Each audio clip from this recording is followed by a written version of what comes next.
ప్రభువు నామానికి స్తోత్రం. ప్రతిరోజు వినడం ద్వారా ఒక సంవత్సరానికి బైబిల్ చదవడానికి ఈ ఛానల్ సహాయపడుతుంది. Please subscribe and support. హృదయపూర్వక ధన్యవాదాలు. నేటి వేద భాగం దినవృత్తాంతముల 2వ గ్రంథము 28వ అధ్యాయము. ఆహాజు ఏలనారంభించినప్పుడు 20 సంవత్సరముల వాడై యెరూషలేములో 16 సంవత్సరములు ఏలెను. అతడు తన పితరుడైన దావీదు వలె యెహోవా దృష్టికి యథార్థముగా ప్రవర్తింపలేదు. అతడు ఇశ్రాయేలు రాజుల మార్గములందు నడిచి బయలు దేవతారూపములుగా పోత విగ్రహములను చేయించెను. మరియు అతడు బెన్ హిన్నోము లోయయందు ధూపము వేసి ఇశ్రాయేలీల ఎదుటి నుండి యెహోవా తోలివేసిన జనముల హేయక్రియల చొప్పున తన కుమారులను అగ్నిలో దహించెను. అతడు ఉన్నత స్థలములలోనూ కొండల మీదను ప్రతి పచ్చని చెట్టు క్రిందను బలులు అర్పించుచు ధూపము వేయిచూ వచ్చెను. అందుచేత అతని దేవుడైన యెహోవా అతనిని సిరియా రాజు చేతికి అప్పగించెను.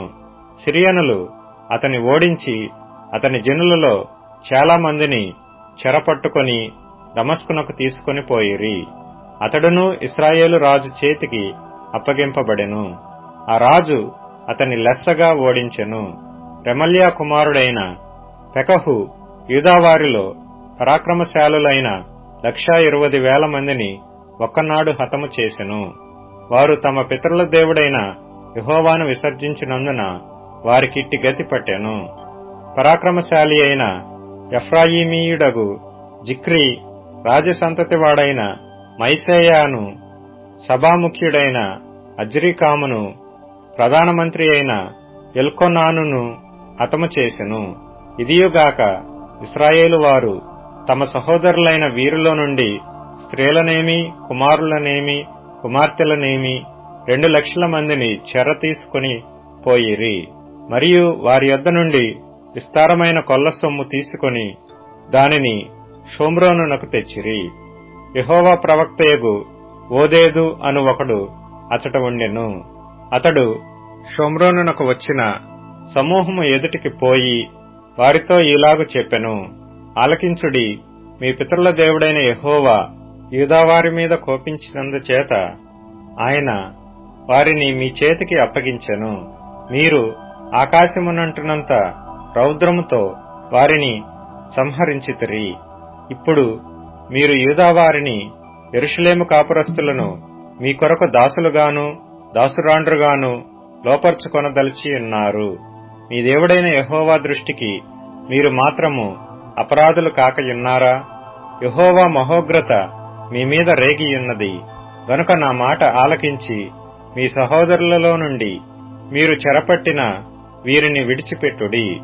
అప్పుడు ఎఫ్రాయిమీయుల పెద్దలలో యోహానాను కుమారుడైన అజర్యా, మెషిల్లెమోతు కుమారుడైన బెరెక్యా, షల్లూము కుమారుడైన యెహిజ్కియా, ఉద్లాయి కుమారుడైన అమాశా అనువారు యుద్ధము నుండి వచ్చిన వారికి ఎదురుగా నిలువబడి వారితో ఇట్లనిరి: యెహోవా మన మీదికి అపరాధ శిక్ష రప్పించున్నట్లు మీరు చేసియున్నారు. చెరపట్టిన వీరిని మీరు ఇక్కడికి రప్పింపకూడదు. మన పాపములను అపరాధములను పెంపు చేయుటకు మీరు పూనుకొనియున్నారు. మన అపరాధము అధికమై ఉన్నది. ఇశ్రాయేలు వారమైన మన మీద మహోగ్రత రేగియున్నది.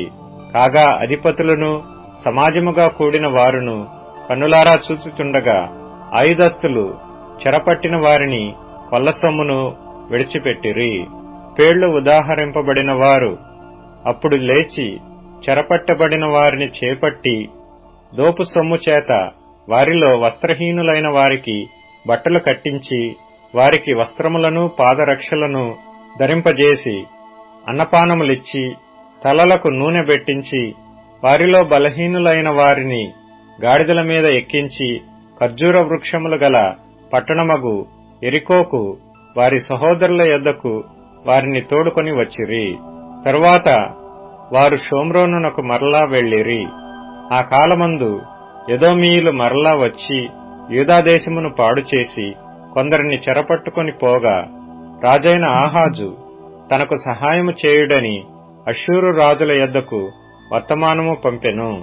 ఫిలిష్తీయులు షెఫేలా ప్రదేశములోని పట్టణముల మీదను యూదాదేశమునకు దక్షిణపు దిక్కుననున్న పట్టణముల మీదను పడి బేత్షెమెషును, అయ్యాలోనును, గెదెరోతును, సోకోను దాని గ్రామములను, తిమ్నాను దాని గ్రామములను, గిమ్జోనును దాని గ్రామములను ఆక్రమించుకొని అక్కడ కాపురముండిరి. ఆహాజు యూదాదేశమును దిగంబరినిగా చేసి యెహోవాకు ద్రోహము చేసియుండెను గనుక యెహోవా ఇశ్రాయేలు రాజైన ఆహాజు చేసిన దానిని బట్టి యూదావారిని హీనపరచెను. అషూరు రాజైన తిగ్లత్పిలేసరు అతని యొద్దకు వచ్చి అతని బాధపరిచినే గాని అతని బలపరచలేదు. ఆహాజు భాగములేర్పరిచి యెహోవా మందిరములో నుండి ఒక భాగమును, రాజనగరులో నుండి ఒక భాగమును, అధిపతుల యొద్ద నుండి ఒక భాగమును తీసి అషూరు రాజునకిచ్చెను గాని అతడు అతనికి సహాయము చేయలేదు. ఆపత్కాలమందు అతడు యెహోవా దృష్టికి మరీ అధికముగా అతిక్రమములు జరిగించెను. అట్లు చేసిన వాడు ఈ ఆహాజు రాజే.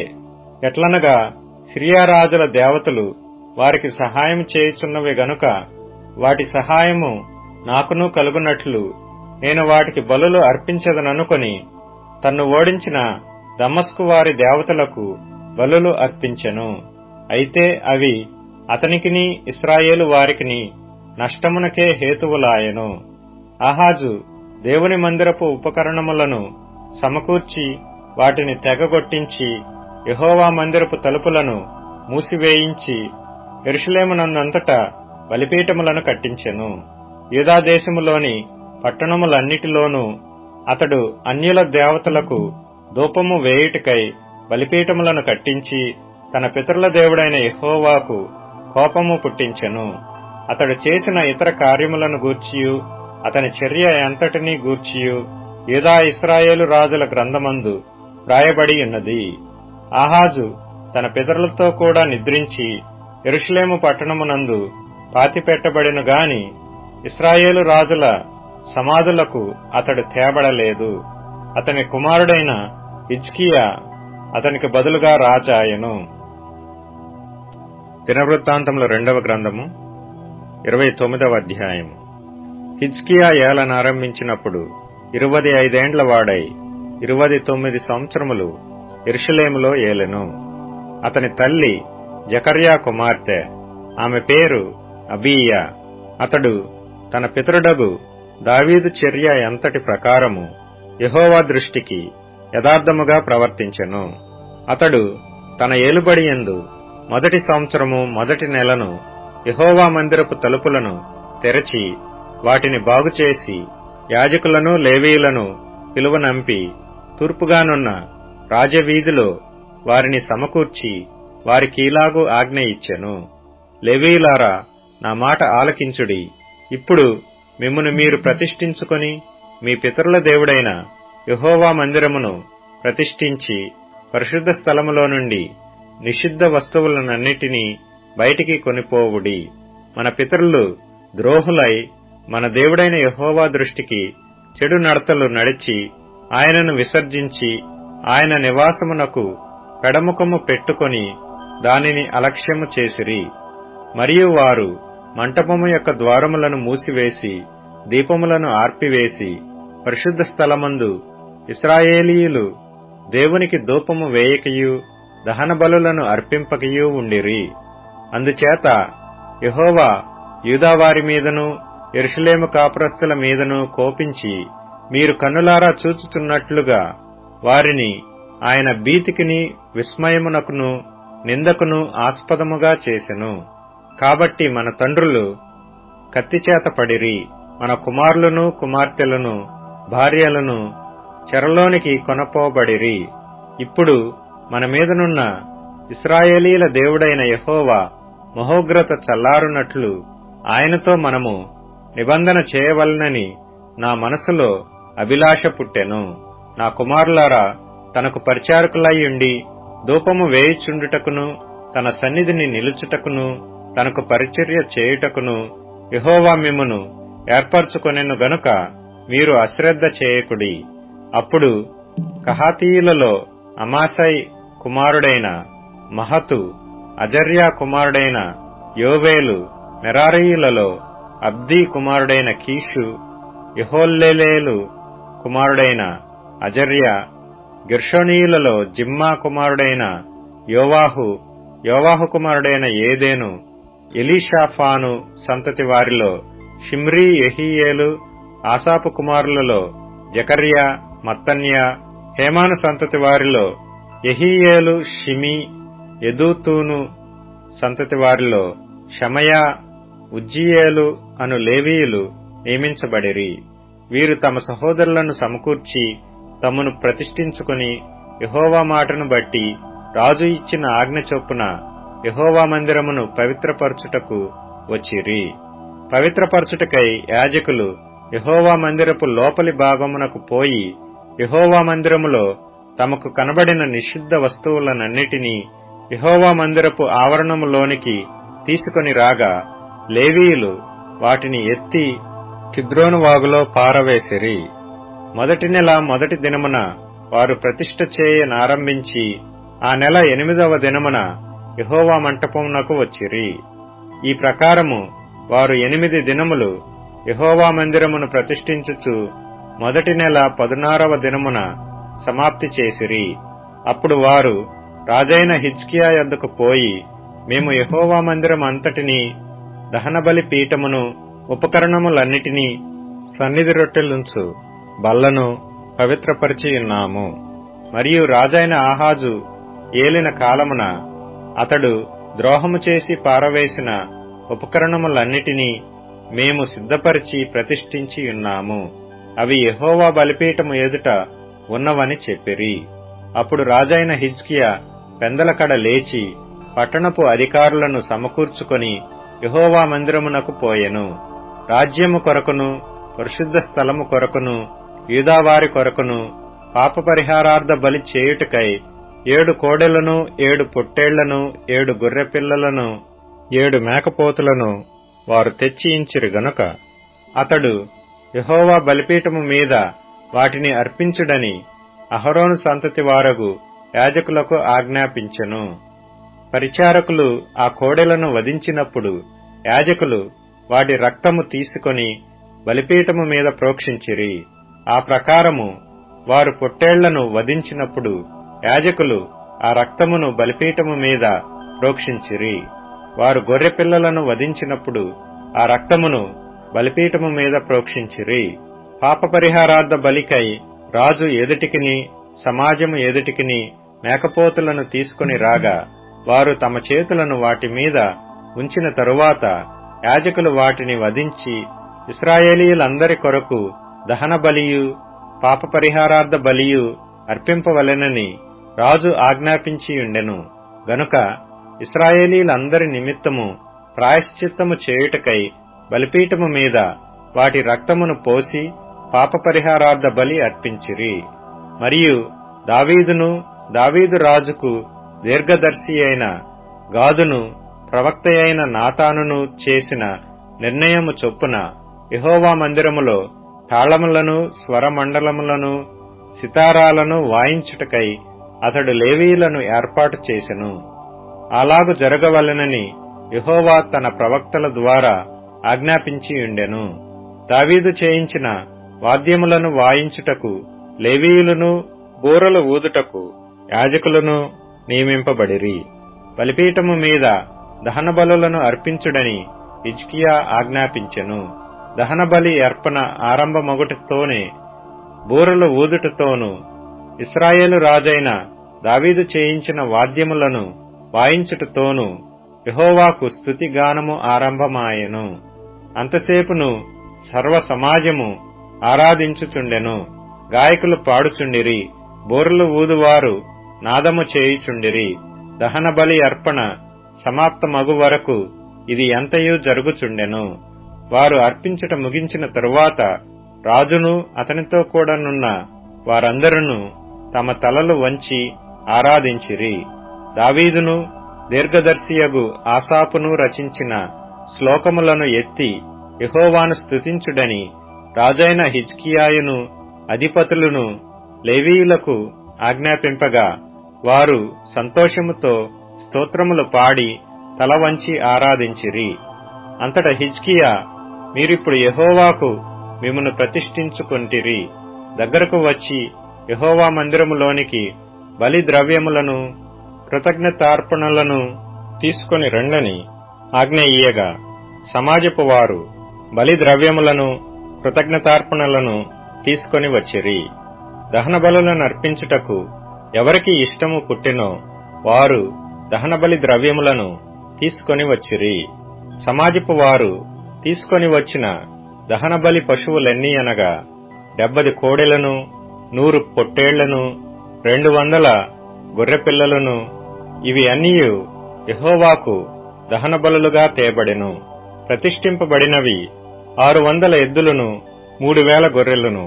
యాజకులు కొద్దిగా ఉన్నందున వారు ఆ దహనబలి పశువులన్నిటినీ ఉలవలేకపోగా, పని సంపూర్ణమగు వరకు కడమ యాజకులు తమను ప్రతిష్ఠించుకొను వరకు వారి సహోదరులగు లేవీయులు వారికి సహాయము చేసిరి. తమను ప్రతిష్ఠించుకొనుట యందు యాజకుల కంటే లేవీయులు యథార్థ హృదయులై యుండిరి. సమాధాన బలి పశువుల క్రొవ్వును, దహనబలి పశువులను, దహనబలులకు ఏర్పడిన పానార్పణలను సమృద్ధిగా ఉండెను. ఈలాగున యెహోవా మందిర సేవ క్రమముగా జరిగెను. ఈ కార్యము అప్పటికప్పుడే జరిగినందున దేవుడు జనులకు సిద్ధపరిచిన దానిని చూచి హిజ్కియాయును జనులందరూ సంతోషించిరి. లూకా సువార్త 23వ అధ్యాయం. అంతట వారందరూ లేచి ఆయనను పిలాతు నొద్దకు తీసుకునిపోయి, ఇతడు మా జనమును తిరుగుబడ ప్రేరేపించుచు కైసరునకు పన్నీయవద్దనియు తానే క్రీస్తును ఒక రాజుననియు చెప్పగా మేము వింటిమని ఆయన మీద నేరము మోపసాగిరి. పిలాతు, నీవు యూదుల రాజువా అని ఆయనను అడగగా, ఆయన నీవన్నట్టే అని అతనితో చెప్పాను. పిలాతు ప్రధాన యాజకులతోనూ జనసమూహములతోనూ ఈ మనుష్యుని యందు నాకు ఏ నేరమును కనబడలేదనెను. అయితే వారు, ఇతడు గలిలయ దేశము మొదలుకొని ఇంతవరకును యూదయ దేశమందంతటా ఉపదేశించుచు ప్రజలను రేపుచున్నాడని మరింత పట్టుదలగా చెప్పిరి. పిలాతు ఈ మాట విని, ఈ మనుష్యుడు గలిలయుడా అని అడిగి, ఆయన హేరోదు అధికారము క్రింద ఉన్న ప్రదేశపు వాడని తెలుసుకుని హేరోదు నొద్దకు ఆయనను పంపెను. హేరోదు ఆ దినములలో యెరూషలేములో ఉండెను. హేరోదు యేసును చూచి మిక్కిలి సంతోషించెను. ఆయనను గూర్చి చాలా సంగతులు విన్నందున ఆయన ఏదైనను ఒక సూచక క్రియ చేయగా చూడ నిరీక్షించి బహుకాలము నుండి ఆయనను చూడగోరెను. ఆయనను చూచినప్పుడు చాలా ప్రశ్నలు వేసినను ఆయన అతనికి ఉత్తరమేమీయూ ఇయ్యలేదు. ప్రధాన యాజకులను శాస్త్రులను నిలవబడి ఆయన మీద తీక్షణముగా నేరము మోపిరి. హేరోదు తన సైనికులతో కలిపి ఆయనను తృణీకరించి అపహసించి ఆయనకు ప్రశస్తమైన వస్త్రములు తొడిగించి పిలాతునొద్దకు మరల పంపెను. అంతకు ముందు హేరోదును పిలాతును ఒకనికొకడు శత్రువులయ్యుండి ఆ దినముననే ఒకనికొకడు మిత్రులైరి. అంతట పిలాతు ప్రధాన యాజకులను, అధికారులను, ప్రజలను పిలిపించి, ప్రజలు తిరగబడుచున్నట్లు చేయుచున్నాడని మీరీ మనుష్యుని నా యొద్దకు తెచ్చితిరే. ఇదిగో నేను మీ ఎదుట ఇతని విమర్శింపగా మీరితని మీద మోపిన నేరములలో ఒక్కటైనను నాకు కనబడలేదు, హేరోదునకు కూడా కనబడలేదు. హేరోదు అతని మా యొద్దకు తిరిగి పంపెను గదా.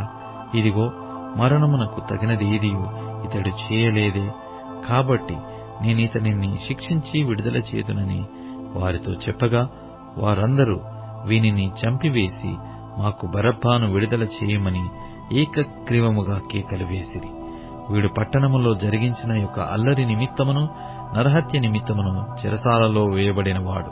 పిలాతు యేసును విడుదల చేయగోరి వారితో తిరిగి మాటలాడినను వారు వీనిని సిలువ వేయము అని కేకలు వేసిరి. మూడవ మారు అతడు, ఎందుకు ఇతడు ఏ దుష్కార్యము చేశాను? ఇతని యందు మరణమునకు తగిన నేరమేమీయు నాకు అగ్గపడలేదు గనక ఇతను శిక్షించి విడుదల చేతునని వారితో చెప్పాను. అయితే వారొకే పట్టుగా పెద్ద కేకలు వేసి వీని సిలువ వేయమని అడుగగా వారి కేకలే గెలిచెను. కాగా వారడిగినట్టే జరగవలెనని పిలాతు తీర్పు తీర్చి అల్లరి నిమిత్తమును నరహత్య నిమిత్తమును చెరసాలలో వేయబడి ఉండిన వానిని వారడిగినట్టు వారికి విడుదల చేసి యేసును వారికిష్టము వచ్చినట్టు చేయుటకు అప్పగించెను. వారాయనను తీసుకుని పోవుచుండగా పల్లెటూరి నుండి వచ్చుచున్న కురేనీయుడైన సీమోనను ఒకని పట్టుకొని యేసు వెంట శిలువను మోయుటకు అతని మీద దానిని పెట్టిరి. గొప్ప జన సమూహమును ఆయనను గూర్చి రొమ్ము కొట్టుకొనుచు దుఃఖించుచున్న చాలా మంది స్త్రీలను ఆయనను వెంబడించిరి. యేసు వారి వైపు తిరిగి, యెరూషలేము కుమార్తెలారా, నా నిమిత్తము ఏడవకుడి, మీ నిమిత్తమును మీ పిల్లల నిమిత్తమును ఏడ్వుడి. ఇదిగో, గొడ్రాండును కనని గర్భములను పాలియని స్తన్యములను ధన్యములైనవని చెప్పు దినములు వచ్చుచున్నవి. అప్పుడు మీ మీద పడుడని పర్వతములతోనూ మమ్ము కప్పుడని కొండలతోనూ జనులు చెప్పసాగుదురు. వారి పచ్చి మ్రానుకే ఇలాగు చేసిన ఎడల ఎండిన దానికేమి చేయుదురో అని చెప్పెను. మరి ఇద్దరు ఆయనతో కూడా చంపబడుటకు తేబడిరి. వారే నేరము చేసిన వారు. వారు కపాలమనబడిన స్థలమునకు వచ్చినప్పుడు అక్కడ కుడివైపున ఒకనిని ఎడమవైపున ఒకనిని ఆ నేరస్తులను ఆయనతో కూడా సిలువ వేసిరి. యేసు, తండ్రి, వీరేమి చేయుచున్నారో వీరెరగరు గనక వీరిని క్షమించుమని చెప్పాను. వారు ఆయన వస్త్రములు పంచుకొనుటకై చీట్లు వేసిరి. ప్రజలు నిలువబడి చూచుచుండిరి. అధికారులను, వీడు ఇతరులను రక్షించెను, వీడు దేవుడు ఏర్పరచుకొనిన క్రీస్తు అయిన ఎడల తన్ను తాను రక్షించుకొనునని అపహసించిరి. అంతటా సైనికులు ఆయన యొద్దకు వచ్చి ఆయనకు చిరకనిచ్చి, నీవు యూదుల రాజువైతే నిన్ను నీవే రక్షించుకొనుమని ఆయనను అపహసించిరి. ఇతడు యూదుల రాజని పైవిలాసము కూడా ఆయనకు పైగా వ్రాయబడెను. వ్రేలాడవేయబడిన ఆ నేరస్తులలో ఒకడు ఆయనను దూషించుచు, నీవు క్రీస్తువు గదా, నిన్ను నీవు రక్షించుకొనుము, మమ్మును కూడా రక్షించుమని చెప్పాను. అయితే రెండవవాడు వానిని గద్దించి, నీవు అదే శిక్షావిధిలో ఉన్నావు గనక దేవునికి భయపడవా? మనకైతే ఇది న్యాయమే.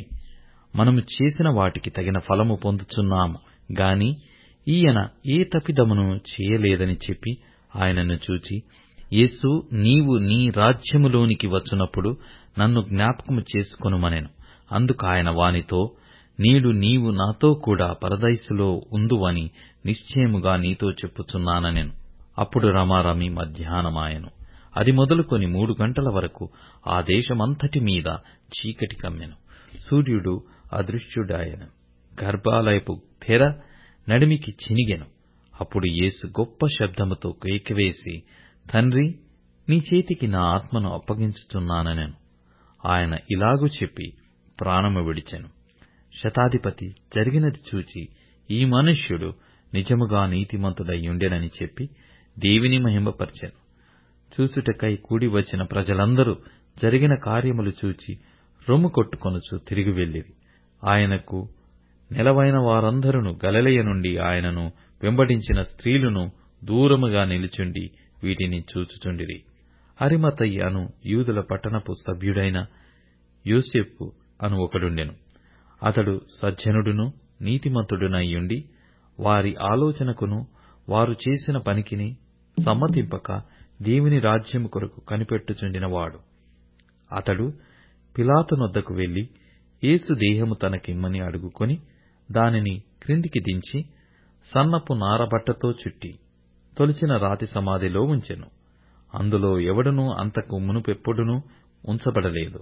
ఆ దినము సిద్ధపరచు దినము, విశ్రాంతి దినారంభము కావచ్చెను.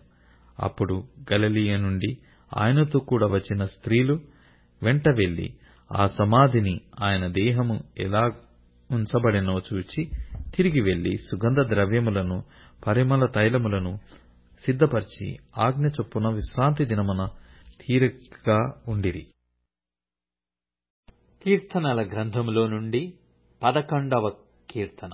యెహోవా శరణుజొచ్చియున్నాను, పక్షివలె నీ కొండకు పారిపొమ్ము అని మీరు నాతో చెప్పుట ఏలా?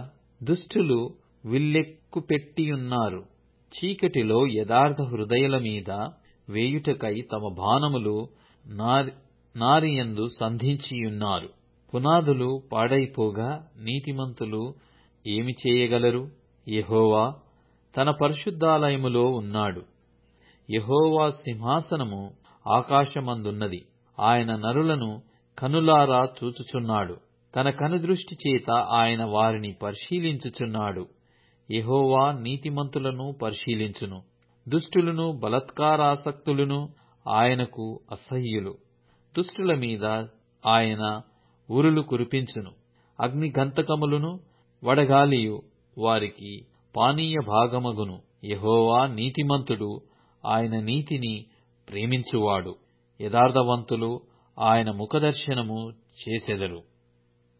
ఇప్పుడు tune in, Spotify, Amazon music మరియు యూట్యూబ్ మ్యూజిక్ లో కూడా అందుబాటులో ఉంది. Please follow us.